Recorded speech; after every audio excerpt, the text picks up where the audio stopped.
दोस्तों 7 अक्टूबर सन 2023 की सुबह में अचानक से उस वक्त पूरा का पूरा इजराइल दहल गया कि जब हमास ग्रुप की तरफ से इजराइल के ऊपर सिर्फ और सिर्फ 20 मिनट के अंदर एक के बाद एक लगातार 5000 से भी ज्यादा रॉकेट्स छोड़े गए। ये रॉकेट्स इतनी तेजी के साथ आए थे और इतनी खतरनाक तरीके से छोड़े गए थे कि आयरन डोम नाम का वो डिफेंस सिस्टम कि जिसकी तारीफें इजराइल पूरी दुनिया में करता फिरता है और जिसकी पूरी दुनिया में मिसालें दी जाती हैं, वो सिस्टम भी पूरी तरीके से फेल हो गया।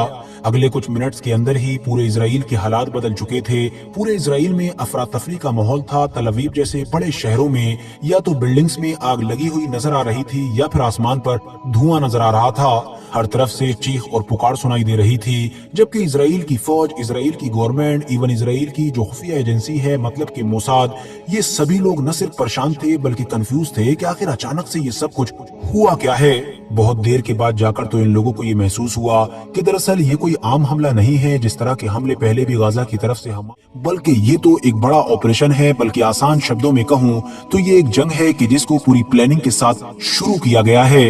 इसी अफरा तफरी के माहौल में और बहुत जल्दबाजी में आखिरकार अब इजराइल की गवर्नमेंट को भी ऑफिशियली वॉर का ऐलान करना पड़ा।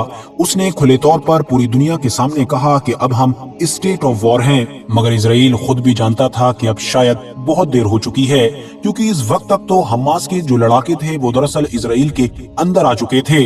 इस बार ये कोई रॉकेट्स के जरिए से आम हमला नहीं किया गया था, बल्कि रॉकेट्स तो सिर्फ एक दिखावा थे, बल्कि पानी के जरिए से, लैंड के जरिए से, इवन आसमान के जरिए से भी हमास के लड़ाके बड़ी तेजी के साथ न सिर्फ इजराइल में उतर चुके थे, बल्कि जब तक इजराइल समझ पाता तब तक बहुत अंदर आकर अटैक करना भी शुरू कर चुके थे।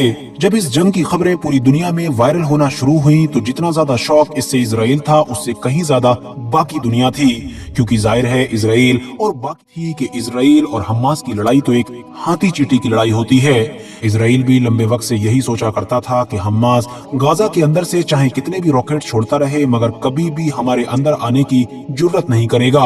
मगर ऐसा पहली बार हो रहा था कि हमास न सिर्फ इजराइल के अंदर आया बल्कि उसने वो सब कुछ कर दिया कि जिसकी ना तो इजराइल ने और न ही दुनिया के बाकी ताकतवर देशों ने कभी कल्पना की थी। हमास ने इजराइल के खिलाफ अपने शुरू किए गए इस ऑपरेशन को तूफानुल अक्सा का नाम दिया। इंग्लिश में कहूँ तो अल अक्सा स्टॉर्म, और अगर हिंदी या उर्दू में कहूँ तो आप ये समझिए मस्जिद अक्सा का तूफान। इतना ही नहीं, जंग शुरू करने के बाद हमास की तरफ से ये ऐलान भी किया गया कि हमने इजराइल के खिलाफ फाइनल ऑपरेशन शुरू किया है।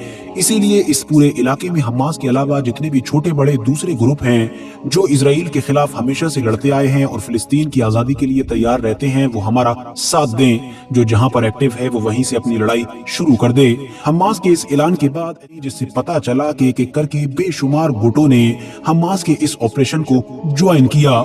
मगर इजराइल को और भी ज्यादा जोर का झटका उस वक्त लगा कि जब 8 अक्टूबर की सुबह में लेबनान में मौजूद जो हिजबुल्लाह नाम का पूरा संगठन है और जो काफी बड़ा संगठन है, उसने हमास की सपोर्ट में इजराइल के ऊपर कुछ मिसाइलें दागना शुरू कर दी। आपकी नॉलेज के लिए बताता चलूं कि ये जो हिजबुल्लाह है ये इस पूरे इलाके का इजराइल के खिलाफ सबसे बड़ा संगठन है और ये सबसे ताकतवर भी है।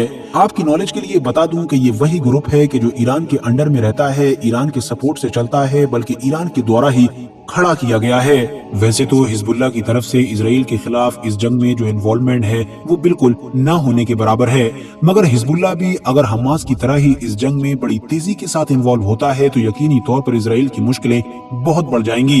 फिलहाल इजराइल और हमास की ये जंग अब काफी आगे बढ़ चुकी है और जिस वक्त मैं ये रिकॉर्डिंग कर रहा हूँ, अगर उस वक्त तक के भी आंकड़े वाले लोगों का जो आंकड़ा है वो इजराइल की तरफ से 700 का भी नंबर पार कर चुका है, जबकि ये नंबर फिलिस्तीन की साइड से 350 के ऊपर बताया जा रहा है। हजारों की तादाद में लोग घायल भी हो चुके हैं। एक दिलचस्प बात यह भी है कि इस जंग में अब चाहे आगे जो कुछ भी हो, मगर जो इंटरनेशनल पॉलिटिक्स के एक्सपर्ट्स हैं उनके मुताबिक ऑलरेडी इजराइल ये जंग हार चुका है। यानी उनका ये कहना है कि आगे जंग में चाहे इजराइल कुछ भी कर डाले, चाहे पूरे गाजा को खत्म कर दे, नक्शे से मिटा दे, हमास को पूरी तरीके से तोड़ दे, मगर उसके बावजूद भी हमेशा इजराइल को ये जंग हारा हुआ माना जाएगा। ऐसा वो लोग क्यों कह रहे हैं, इसके पीछे कई वजह हैं। सबसे पहली वजह तो ये है कि हमास प्लान के मुताबिक इजराइल के बेशुमार लोगों को ऑलरेडी कैदी बना चुका है और कैदी बनाए गए इन लोगों में इजराइल के सिर्फ आम लोग नहीं हैं, बल्कि इजराइल के बेशुमार फौजी बड़े बड़े ऑफिसर्स तक शामिल हैं। इन सारे कैदियों की मदद से हमास न सिर्फ इजराइल को टेबल पर लेकर रुकने पर भी मजबूर करेगा, और इन सारे कैदियों को वापस करने के बदले में वो इजराइल की कैद में मौजूद अपने पुराने बेशुमार लड़ाकों को या फिर फिलिस्तीन के आम लोगों को आजाद कराएगा। इवन इन कैदियों की मदद से अब वो इजराइल से अपनी बेशुमार मांगे भी मनवा सकता है। इजराइल के ऑलरेडी इस जंग को हार जाने के पीछे जो दूसरी वजह बताई जा रही है वो है दरअसल इजराइल की जो एक इमेज है, मतलब जो एक पूरी छवि है, उसका बर्बाद होना।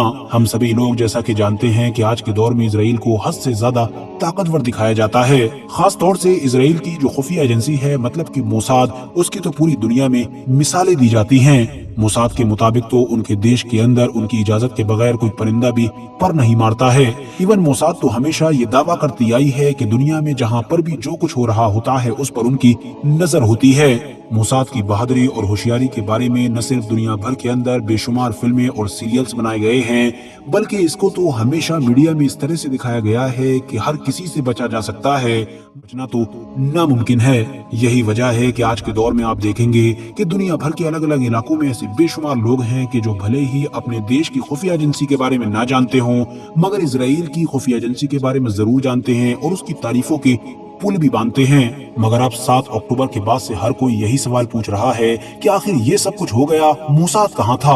मोसाद से इतनी बड़ी चूक कैसे हो गई? आखिर वो मोसाद की जो पूरी दुनिया पर नजर रखने का दावा करती है, उसकी नजरों के सामने ये सब कुछ कैसे हो गया? एक छोटे से हमास नाम के ग्रुप ने न सिर्फ इतनी बड़ी प्लानिंग की, बल्कि उसको सक्सेसफुली अंजाम भी दे दिया और मोसाद कुछ न कर सका, बल्कि उसको तो पल भर की भी खबर न थी। मोसाद के अलावा इजराइल की फौज भी पूरी तरीके से बेबस नजर आई। इजराइल की फौज की ताकत की भी पूरी दुनिया में मिसालें दी जाती हैं और ये माना जाता है कि इनकी फौज तो एडवांस टेक्नोलॉजी से पूरी तरीके से लैस है। उनके पास जो जो चीजें मौजूद हैं वो दुनिया में किसी के पास मौजूद नहीं है। घर में घुसकर मारती है। मगर इस बार हमास की तरफ से जब अटैक हुआ तो इजराइल की ये फौज जब तक हरकत में आती तब तक तो हमास के जो लड़ाके थे वो ऑलरेडी इजराइल के काफी अंदर मौजूद थे।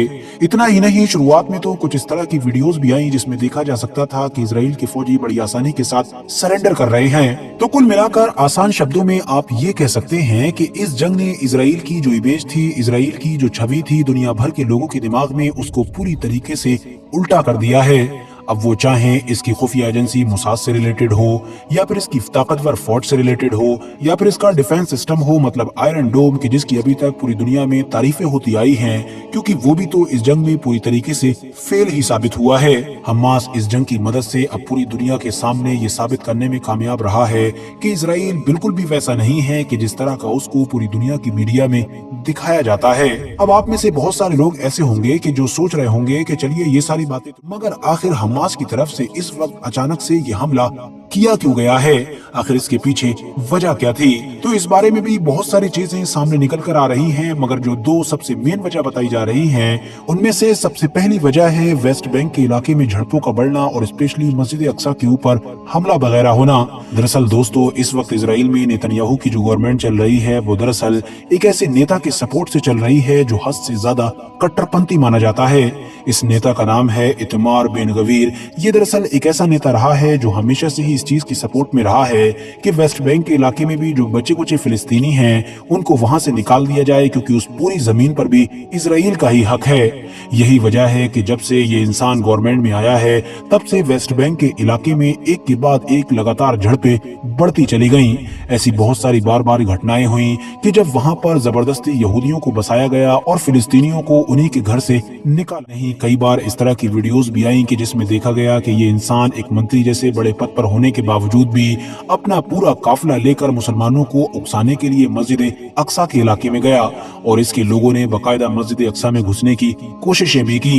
इजराइल का ये मिनिस्टर फिलिस्तीन के मुसलमानों को बार बार उकसाने में कितना ज्यादा आगे बढ़ गया था, इस चीज का अंदाजा इसी बात से लगाया जा सकता है कि अमेरिका जैसे देश को भी इजराइल को इसके बारे में वार्निंग देना पड़ी थी। इजराइल के कट्टरपंथी लोगों की तरफ से बार बार मस्जिद अक्सा में इंटरफेयर करने की कोशिशों की वजह से ही फिलिस्तीनी मुसलमानों और वहां के कट्टरपंथी यहूदियों के बीच झगड़े बढ़ते चले गए थे।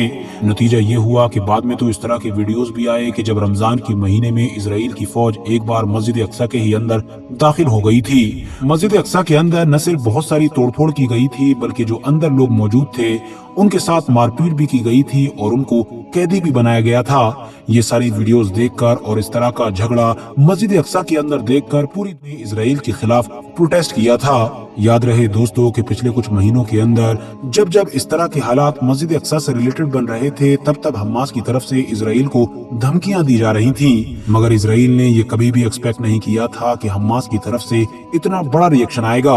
क्योंकि याद रहे दोस्तों कि हमास ने ये जो जंग शुरू की है इसके ऐलान में ही उसने क्लियरली कहा है कि ये जंग दरअसल मस्जिद अक्सा को बचाने के लिए की गई है और ये इसी वजह से शुरू की गई है क्योंकि इजराइल बार बार मस्जिद अक्सा के ऊपर हमला करने की कोशिशें कर रहा था। इसीलिए हमास ने इस ऑपरेशन का नाम भी तूफान अल अक्सा मतलब कि अल अक्सा स्टॉर्म रखा है। दूसरी वजह हमास के हमले के पीछे जो बताई जा रही है वो है दरअसल सऊदी अरबिया और इजराइल के बीच पीस डील होना। जैसा कि मैंने भी आपको पिछली कई वीडियोस में बताया है कि इजराइल और सऊदी अरबिया के बीच अमेरिका की कोशिशों से एक डील होने वाली थी जिसके तहत सऊदी अरबिया इजराइल को रिकॉग्नाइज करने वाला था और बदले में सऊदी अरबिया को भी अमेरिका की तरफ से बहुत कुछ मिलने वाला। इस वक्त बिल्कुल आखिरी मोड़ पर चल रही थी, मगर तभी अचानक से हमास की तरफ से इजराइल के ऊपर हमला कर दिया गया और एक बड़ी जंग को शुरू कर दिया गया।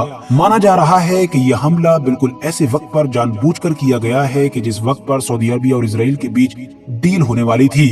यही वजह है बहुत सारे लोग इस हमले के पीछे ईरान को भी बता रहे हैं। वजह यही है क्योंकि सऊदी अरबिया और इजराइल की डील से सबसे ज्यादा नुकसान और सबसे ज्यादा नाखुश ईरान ही था। साथ ही साथ ईरान के ऊपर शक करने की एक और वजह ये भी है क्योंकि हर कोई जानता है कि हमास जैसा एक छोटा सा ग्रुप, वो भी बावजूद इसके कि वो गाजा जैसे एक छोटे से इलाके में ही रहता है, वो इतना बड़ा ऑपरेशन अकेले दम पर प्लान कर ही नहीं सकता था। हो ना हो किसी बड़ी शक्ति ने उसका साथ जरूर दिया है।